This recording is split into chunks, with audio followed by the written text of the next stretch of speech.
Welcome back to the Great Primeval Show. I am the Ark Minister, and I am joined by Ancient Realms and Hodgepodge. Today we'll be breaking down Episode 5 of Primeval Series 1, also known as Terrible News in North America, Aus heiterem Himmel in Germany, and OVNI, the French equivalent of Unidentified Flying Object. Written by Chris Lang and directed by Jamie Payne. Tiger Woods, eat your heart out.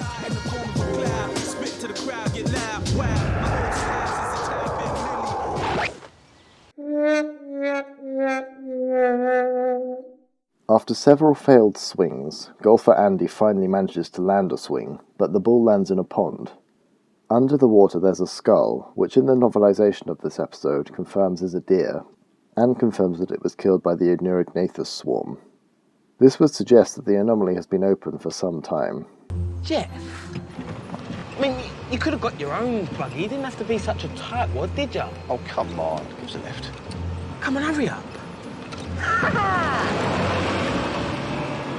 This one single act of fooling around seemingly sets up this guy's death. So where are you, little git?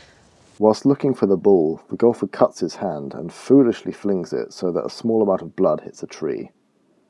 As he emerges back onto the course from the tree line, he is suddenly terrified and takes off running, and we get a Neurognathus vision, as the swarm zeroes in on the hapless golfer.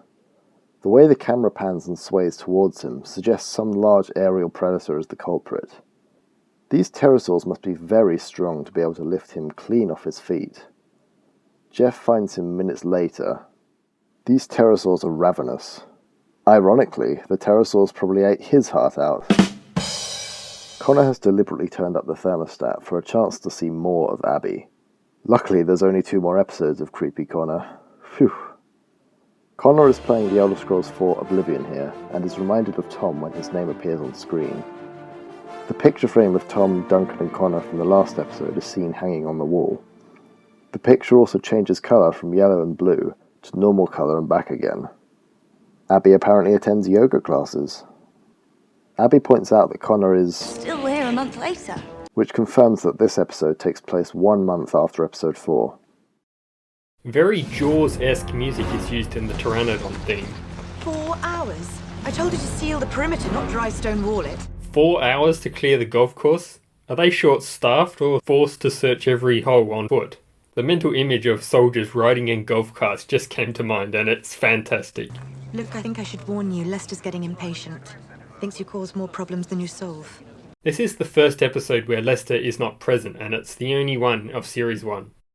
It's interesting seeing Claudia struggle to support the research team in this episode, especially as their often radical and emotionally driven actions make it difficult for her to convince the more procedure-oriented Lester that they are worth keeping on the project, despite only being civilians. Also, Cutter's hair is on fire in this episode. I've been maintenance Love Shack, number 1 stud speaking. Oh, no, it's Connor, Professor. Okay. I wonder what Abby's response would be if she heard this. And imagine Cutter on the receiving end of this. Ugh. Either Connor stupidly opened the window or it opened on its own, and somehow didn't see or hear Rex land in the back of the car. It's almost surgical the way the flesh has been torn away so cleanly. There's no wastage. Any idea what might have done this? A creature of devastating power. And savagery to do that in just a few minutes. This is unsettling imagery. I'm glad they don't show the body, leaving it up to the viewer's imagination. The fact that the golfer's body was already stripped of flesh by the time they got there shows just how fast and efficient and numerous the Neurognathus really are. Very ominous indeed. The hotel was filmed at Headsaw House. After deducing that the local birds have been scared away, we get another amazing shot of an anomaly, as it hangs beautifully above the team. It's a pterosaur! Cutter's reaction to seeing this is priceless, as he runs towards it in glee. Surprisingly, the pteranodon is one of the most accurate creatures in the show. It does feature the outdated pointed wingtips, which are now thought to have been rounder, but this was found years after production had ended. It's also shown to be scaly, whereas pterosaurs are known to have been covered in hair-like pycna fibres. My last critique is that it is shown standing on its hind legs, whereas Pteranodon was very front-heavy and would have rested on all fours. We do see it on all fours later though. Other than these points though, it is one of the most stunning creature models in the entire show. A particular point of praise is that it does not fall into the trap of having a completely straight bill, as many reconstructions tend to have, instead having the bill accurately curving gently upwards. The genus Pteranodon has been the subject of species lumping and splitting. Some specimens with harp-shaped head crests were assigned to the species Pteranodon sternbergi. These have since been assigned to their own genus, Geosternbergia. The shape of the head crest suggests that this individual is a male Pteranodon longiceps. Specimens with smaller crests were originally assigned to their own species and genera before being reinterpreted as female Pteranodon, an example of sexual dimorphism. The red coloration of the head crest is speculative, but very plausible as they are thought to have been used for sexual display. Pteranodon also appeared in the BBC's rendition of The Lost World in 2001, the model of which reappeared in Chased by Dinosaurs and Chased by Sea Monsters, in all of which the VFX were done by Framestore. Primeval New World also featured a Pteranodon, but we can talk about that when we get there. Maybe the soldier thought Rex was a bobblehead or something. Andrew Lee Potts praised Framestore's animation here, with Rex reacting perfectly to Connor's movements. Rex! You know what, I swear, when I catch you, you're going to be the first animal to become extinct twice. Wait, what about the Gorgonopsid? Cliche running directly away from object coming towards you? Have you considered turning, Connor? Or get into the trees? Wait a minute, there's something about this that doesn't add up. I'm just not entirely sure what it is yet. Do it! No, we should only kill these creatures when there's absolutely no other choice. Cutter is shown to be against guns and killing the creatures here, much like he was in episode 2 with the spiders. Follow your orders, Captain! Yes, ma'am. Ah, shame. Cutter and Ryan were on such good terms, and then Cutter goes and shoves him. Pay close attention and see that the Pteranodon opts for trying to catch Rex rather than Connor here, foreshadowing its innocence. Well, Pteranodon was supposed to have mainly eaten small reptiles and fish. There's a lizard with him. A lizard? Coelurosaurus. This is the first time Rex's species has been named. Oh, we let Rex escape. What have you done? You kept him. No. Yeah. To be fair, Abby can't be blamed for Rex coming back on his own accord and becoming marooned when the anomaly closed back in episode 1. Abby is also well qualified to look after Rex. It's probably more the fact that she kept him a secret that's the issue. Stephen also remembers Abby's hot flat from the last episode. Lester was right. You people are a menace. I mean, what do you think we're doing here, Nick? Come on, nobody's some kind of game. Nobody's taking this more seriously than we are. Cutter really doesn't help his case for keeping himself, Stephen, Connor and Abby on the Anomaly operation here, as Claudia is furious with them, even stating that Lester was right, further driving a wedge between her and Nick. What do you think we're doing here? Running some kind of private zoo? Private zoo again? Really? This is one of the rare times we see Cutter so uncertain, as he is sincerely afraid his actions may have potentially jeopardized innocent lives here based on a hunch. It's interesting to see him in such an emotionally vulnerable state. In his defense, the fossil record shows that Pteranodon was only shown to eat fish, and I suppose small reptiles could have been on the menu. But considering how different the Arthropleura in episode 2 was to its presumed interpretation of fossils, Claudia and Stephen's concerns are also valid.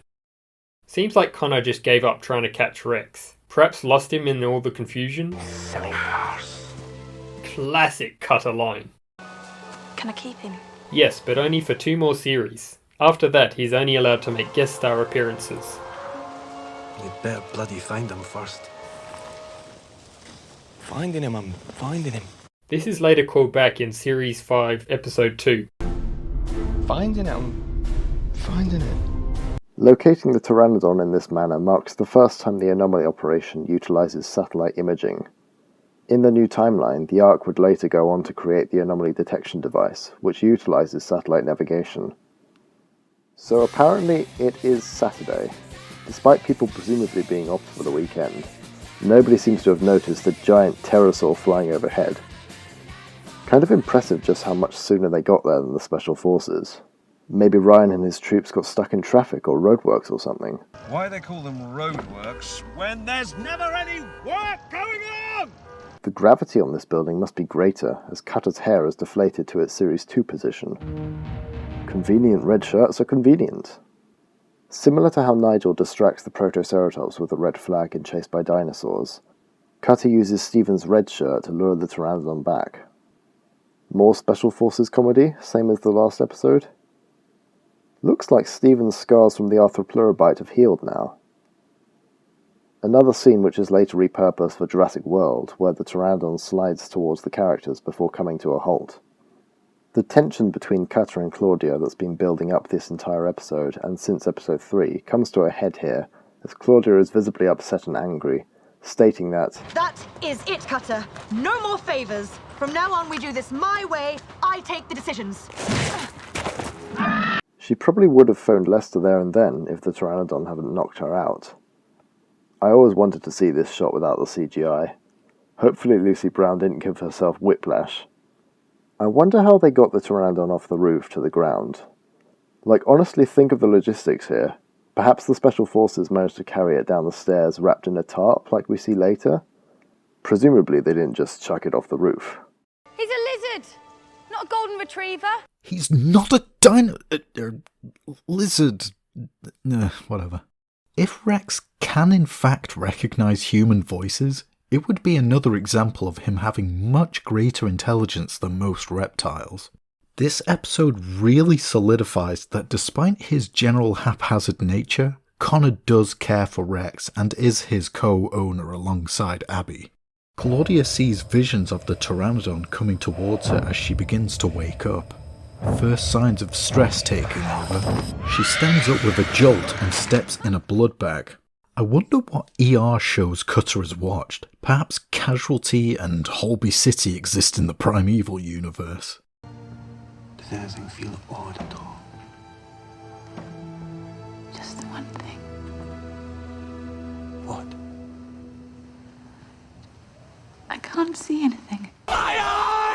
Note how the wind blows the doors open here and carries the smell of the blood from the spilt blood bag out to the surrounding golfing area. Another very dramatic and awesome shot. Rex is clearly spooked by something as he cowers behind a log. Really impressive how much expression Framestore were able to convey in Rex's movements. What a haunting shot of the Neurognathus swarm in the tree behind Connor and Abby. It's so gothic and disturbing. Whilst never identified as such in the show, most promotional materials refer to these pterosaurs as Neurognathus. First things first, the implication that these came through the same anomaly as the Pteranodon is fishy, as Pteranodon is known from the Cretaceous, whereas Neurognathus is known from the Jurassic. The most plausible explanation is that an anomaly to the Jurassic opened in the Cretaceous and they came through, or vice versa with the Pteranodon into the Jurassic, before both came through another anomaly to the present. Whilst it's difficult to see, much like the Pteranodon, the Neurognathus are shown as scaly when they should be covered in pycnofibers, as well as having pointed wingtips. Neurognathids are thought to have been nocturnal or crepuscular insectivores, whereas here they are shown as diurnal flesh-eaters, akin to flying piranhas. The body shape is almost entirely inaccurate, as the real Neurognathus would have had much larger eyes and a blunter, more owl-like face. There's also no evidence of them forming dense flocks as seen in the show. They also appear to flock like starlings, a display known as murmuration. Neurognathus also appeared in Walking with Dinosaurs, the model of which somehow being creepier looking than the primeval one. For all their faults, however, at least they contribute to April's demise. Note that Abby and Connor weren't attacked because they don't have any blood on them. Neurognathus only seem to frenzy to the smell of blood, hence why they attacked the golfer earlier and are now en route to the hotel after smelling the blood Claudia spilled. Is it just me, or do Connor and Abby look like they're just frantically scratching their heads? I like how Connor's fedora gets knocked off here. Oh, nice. Stephen gets a guano craving. What is a dreadful stench? Pterosaur guano. Cutter's mobile conveniently dies in a time of need. Kind of ironic that the medic needs medics. Well, he's probably a bit past that point by now. Look, give me your phone. It's in my bag. In the car. Claudia is yet another victim of women's clothes lacking pockets. Pockets! Seeing the sheer size of the swarm flying above the hotel is really foreboding. Of course, while none of the characters have access to working mobile phones, the pterosaurs break through the hotel's telephone lines too. Come to think of it, why didn't Connor and Abby call for help? Are their mobiles dead too? Charge your phones, damn it! None of them are responding to their mobiles. Very cool and subtle shot showing the shadows of some Neurognathus. How these small, lightweight pterosaurs managed to break through the glass in the door, I have no idea. Claudia slipping in the blood here is pretty nasty, even if it's not her own. Cutter comes to save Claudia from an attacking creature by helping her off the ground for a second time. This episode just seems to want all the characters to undress. I love the shot of the skylight shattering. After closing all the doors and keeping Claudia safe, Cutter simply can't contain his need to kiss beautiful women. So in the new timeline, did Cutter and Leek share a passionate kiss? No wonder Leek was so offended when Cutter didn't recognize him. You do not give me kisses. So the Neurognathus could break through the hotel windows, but not the ambulances? Maybe the hotel really did cheap out on glass. Trapped in the ambulance, Cutter calls Ryan, who is for some reason too far away to get there in time. Did none of the special forces notice the swarm flying over the hotel?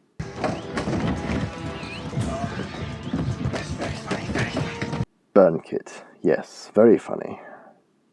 Cutter makes the second makeshift flamethrower in Series 1. Sorry guys, no proper flamethrowers until Series 3. I don't make the rules. You little... But language! Those little models of the Neurognathus falling charred to the ground are always funny to see.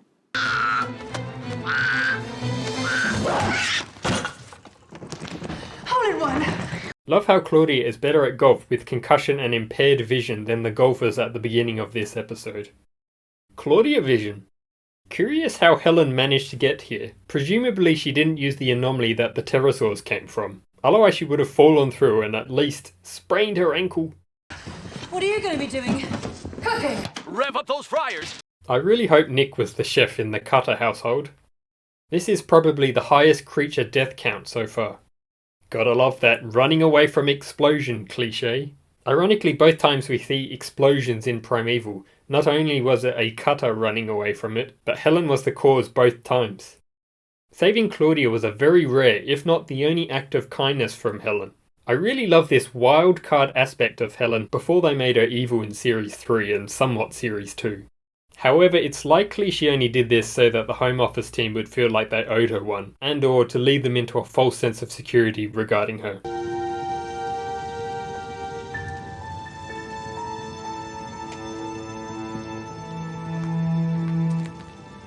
You scared the life out of me.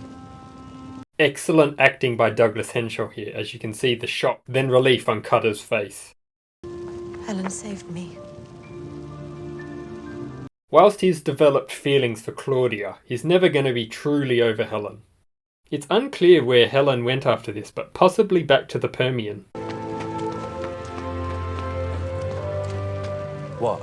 Yeah, it was me. It was me with a Zippo and a bottle of flammable gas.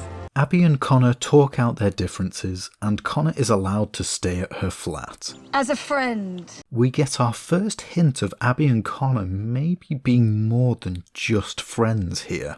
Harsh, but more than reasonable. I know. Lester. Can I say, the battery was down and I just didn't get to the call in time. Nice to see Claudia back on the team's side again, but we never get the cover-up for the hotel exploding. Lester wouldn't be happy regardless.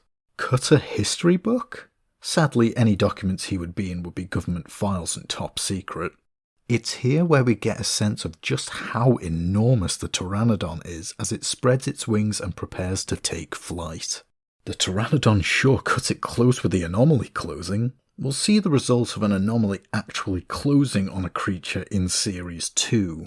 Abby still shows interest in Stephen as she mounts him here.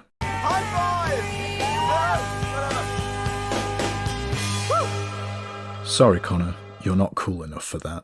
Connor's little whoop at the end before possibly the most interesting next time trailer is just a really nice and happy ending, unlike last episode. I guess they wanted something lighter before the dramatic cliffhanger in episode 6. In closing, episode 5 takes place over a few hours and it's around a day to a week between this and the next episode. Join us next time for the breakdown of the 6th and final episode of Primeval Series 1.